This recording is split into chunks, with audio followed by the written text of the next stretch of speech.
प्यारे परीक्षार्थियों, आप सभी का स्वागत करता हूं हमारी साइंस की मोस्ट इंपोर्टेंट टॉपिक के सीरीज में, जहां पर कुछ लम्हों में, कुछ मिनटों में ही हम पूरा का पूरा जो इंपोर्टेंट टॉपिक्स है वो क्लियर करके उसके ऊपर किस प्रकार के हमारी एग्जामिनेशन में क्वेश्चन पूछे गए, पीवाईक्यू पूछे गए, वो हम करने वाले हैं।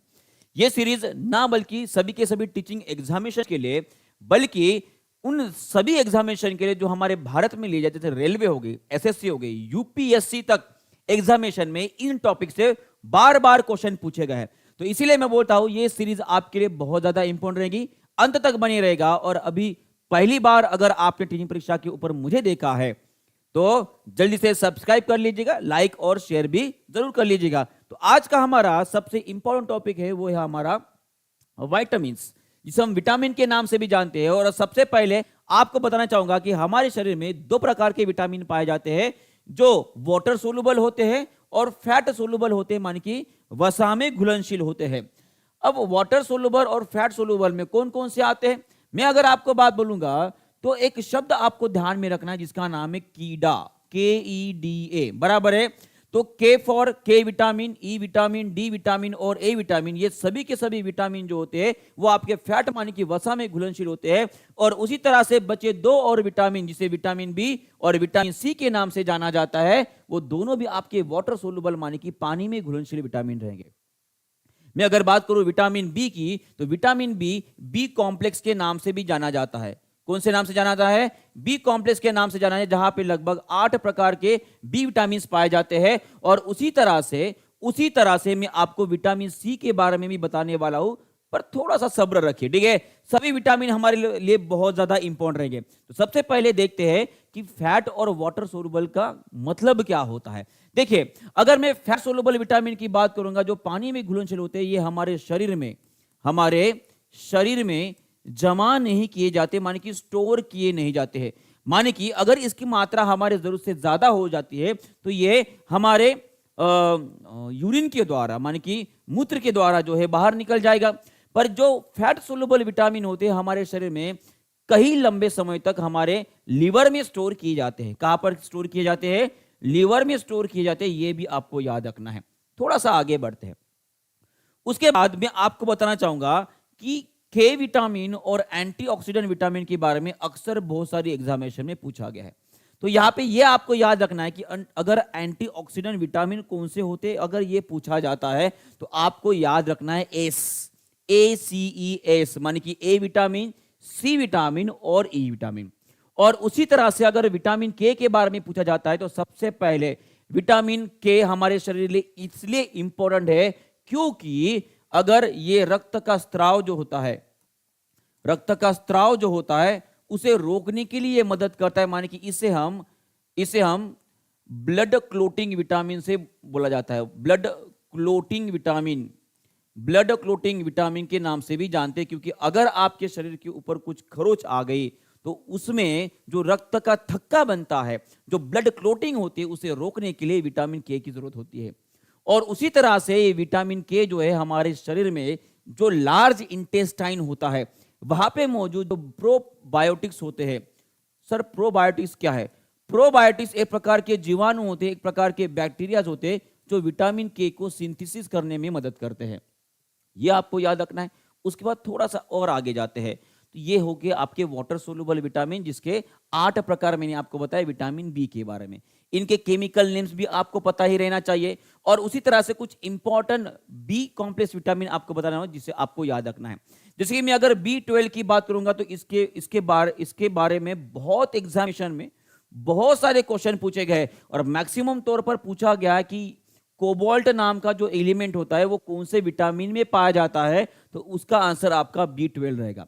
और उसी तरह से B12 विटामिन और ये B9 विटामिन जो होते हैं दोनों भी आपके आरबीसी बनाने में मदद करते हैं। ये भी आपको याद रखना है। माने कि किसी के शरीर में अगर हीमोग्लोबिन की अगर कमी होगी तो उनको सबसे ज्यादा जरूरत किस विटामिन की रहती होगी, तो वो आपका कोबैलामाइन और फोलेट, जिसे हम फॉलिक एसिड के नाम से भी जानते हैं। और उसके बाद B7 विटामिन, जिसे बायोटिन के नाम से जाना जाता है, इसे हम बालों का विटामिन बोला जाता है। क्या बोला जाता है? बालों का विटामिन बोला जाता है। ये भी आपको क्लियरली इंडिकेट करता है कि ये भी आपके लिए इंपॉर्टेंट रहने वाला है। यहां तक क्लियर है? उसके बाद थोड़ा सा आगे बढ़ते हैं। मैं B12 के बारे में आपको बताना चाहूंगा। अभी जो मैंने आपको बताया था कि जो वाटर सोलुबल विटामिन होते हैं हमारे शरीर में स्टोर नहीं किए जाते, पर ये जो B12 नाम का विटामिन है ये एक्सेप्शनल है, थोड़ा सा अलग इसलिए है क्योंकि ये हमारे शरीर में स्टोर किया जाता है, माने कि इसे लिवर में स्टोरेज किया जाता है ताकि वो लंबे समय तक वहां पर रहे, जब कभी भी काम आए तो उसे इस्तेमाल कर सके। क्योंकि इसका सबसे महत्वपूर्ण कार्य मैंने अभी बताया है, वो आरबीसी सिंथेसिस के लिए इस्तेमाल किया जाता है। जब कभी भी शरीर को लगेगा कि उसके अंदर हीमोग्लोबिन और आरबीसी की कमी हो गई तो उस टाइम पे लिवर में स्टोर किया गया इस B12 विटामिन को इस्तेमाल कर जो है आरबीसी और हीमोग्लोबिन बनाया जाता है। यह क्लियर है?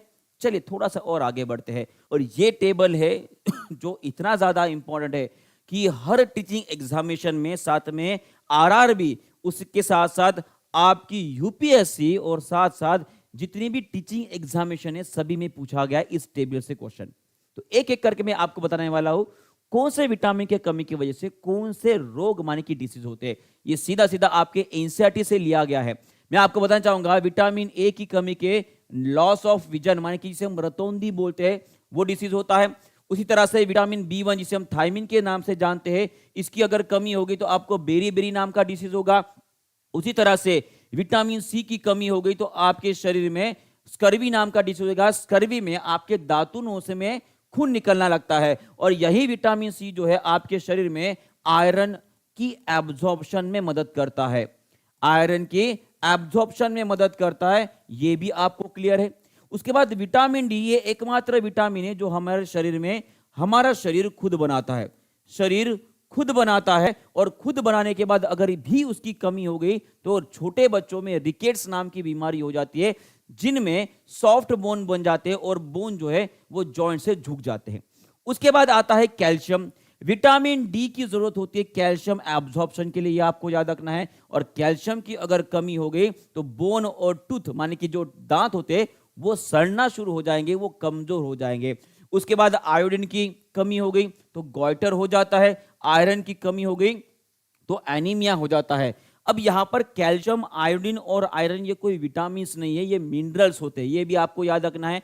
और उसी तरह से अगर आपको पूछा जाए कि कौन से विटामिन के कमी की वजह से एनीमिया होता है तो इसका आंसर जो है आप कमेंट बॉक्स में जरूर लिख दीजिएगा, क्योंकि मैंने जस्ट अभी अभी आपको बताया है कि इसका आंसर क्या रहेगा। साथ में ये कुछ क्वेश्चन है जो हमारे एग्जामिनेशन में पूछे गए, जैसे कि किस विटामिन की कमी भोजन से कैल्शियम के अवशोषण की दर को कम करती है।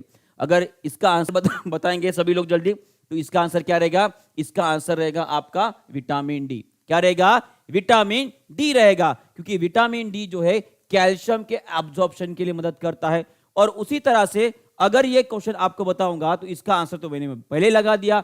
Which of the following vitamin is the most easily destroyed while the cooking? इसका आंसर रहेगा आपका विटामिन सी। विटामिन सी जो साइट्रिक फ्रूट्स माने कि खट्टे फलों में पाया जाता है,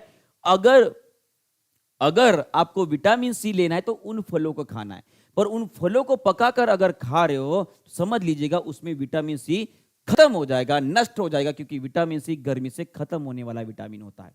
इतनी बात क्लियर हो गए। और उसी तरह से ये एक नेक्स्ट क्वेश्चन है जो आपके सीटेट के एग्जामिनेशन में 11/1/2022 को पूछा गया। अगर इसका आंसर आपको पता है तो इसे कमेंट बॉक्स में जरूर लिख दीजिएगा। और उसी तरह से सेशन हमारे चलते रहेंगे जहां पे इंपॉर्टेंट टॉपिक जो हमारे भारत के सभी एग्जामिनेशन में पूछे जाने वाले क्वेश्चंस रहेंगे उनको टैकल करने के लिए जो इंपॉर्टेंट टॉपिक्स उसको मैं शेयर करते रहूंगा। और अगर ये आपको सेशन पसंद आया है, लाइक, शेयर और सब्सक्राइब भी कर लेंगे अगर आप नए हो टीचिंग परीक्षा को। तो आपका बहुत बहुत शुक्रिया। Thank you very much.